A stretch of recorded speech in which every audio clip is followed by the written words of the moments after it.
Hello বন্ধুরা, সবাই কেমন আছেন? আশা করি সবাই ভালো আছেন। আজকে হাজির হয়েছি অন্য একটা অসাধারণ একটা ভিডিও নিয়ে। আজকে আমরা দেখব কিভাবে কাঠের বক্স দেখেন কত সুন্দর করে বানানো হয়। ধৈর্য ধরে ভিডিওটা দেখুন।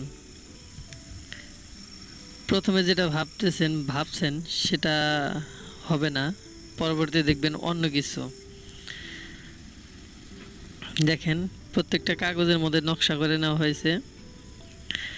নকশা করার পরে এই প্রত্যেকটাকে কেটে নেওয়া হবে টুকরো টুকরো করে। পাখির চোখ, এই প্রত্যেকটাকে এভাবে টুকরো টুকরো করে নেওয়া হচ্ছে।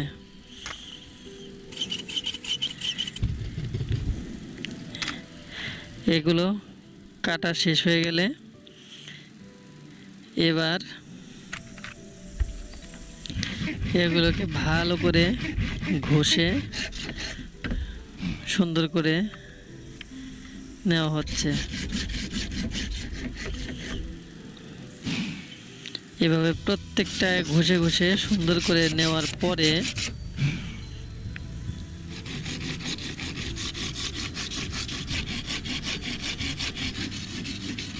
দেখেন প্রত্যেকটা কাজই ধৈর্য ছাড়া কোনো কিছু সম্ভব নয়।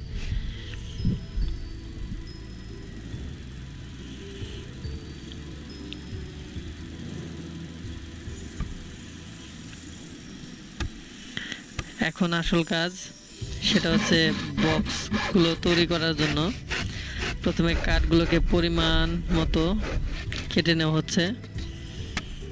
কেটে নেওয়ার পর এই কাঠগুলোকে ভালো করে ঘষে, আপনাদের এলাকায় এগুলোকে কি বলে?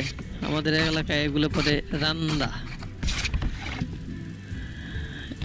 শেষ হয়ে গেলে তারপরে পরিমাণ মতো কেটে এগুলোকে সংযোগ করে নিতে হবে বক্স আকারে। হয়ে গেল বক্স। এখন ঢাকনা দিয়ে ভালো করে এগুলোকে বার্নিশ করতে হবে। বার্নিশ করে নেওয়ার পরে এগুলোকে ভালো করে ঘষে মসৃণ করে নিতে হবে। নেওয়ার পরে এটাকে রেখে দিতে হবে। এরপর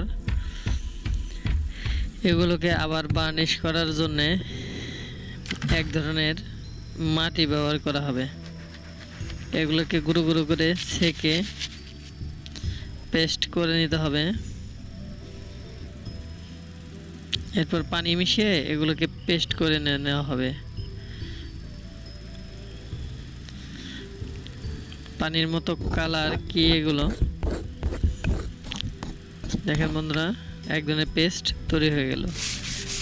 এরপর ভালো করে ঘষে পরিষ্কার করে নিতে হবে।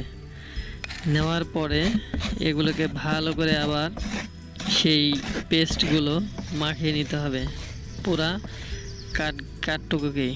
এরপর এটাকে রেখে দিতে হবে কিছুদিনের জন্য।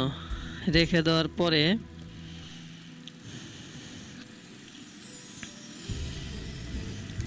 আবার সেটাকে ভালো করে ঘষে পরিষ্কার করতে হবে। পরিষ্কার করে এর ভিতরে কোনো প্রকার যেন সেই পেস্ট জমে না থাকে, সেজন্য ভালো করে ঘষে এটাকে আবার বার্নিশ করে নিতে হবে। বার্নিশের প্রলেপ ভালোভাবে শেষ করে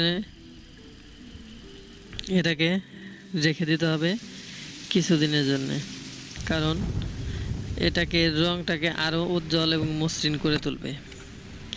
রঙের কাজ শেষ। এরপরে এটাকে যে নকশাগুলো তৈরি করা হয়েছিল সেটাকে ক্রম অনুযায়ী বসাতে হবে। বসিয়ে নকশা আকারে তৈরি করার পরে এই নকশা কাটতে হবে।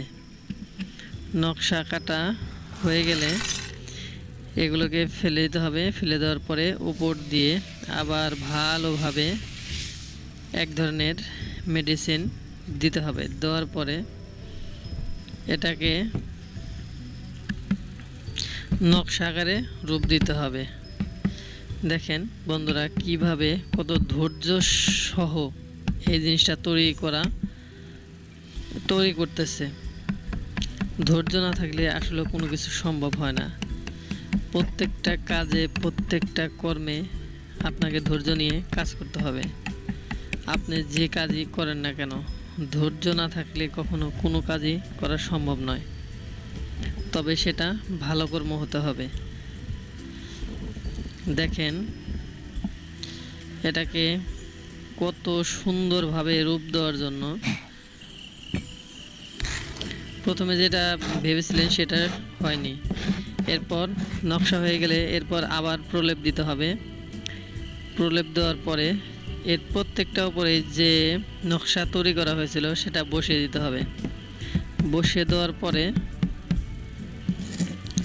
দেখেন আঠালো দিয়ে বসিয়ে দেওয়ার পরে এটাকে কিছুদিনের জন্য রেখে দিতে হবে। এরপরে আবার ঘষে ঘষে সেটাকে পরিষ্কার করতে হবে।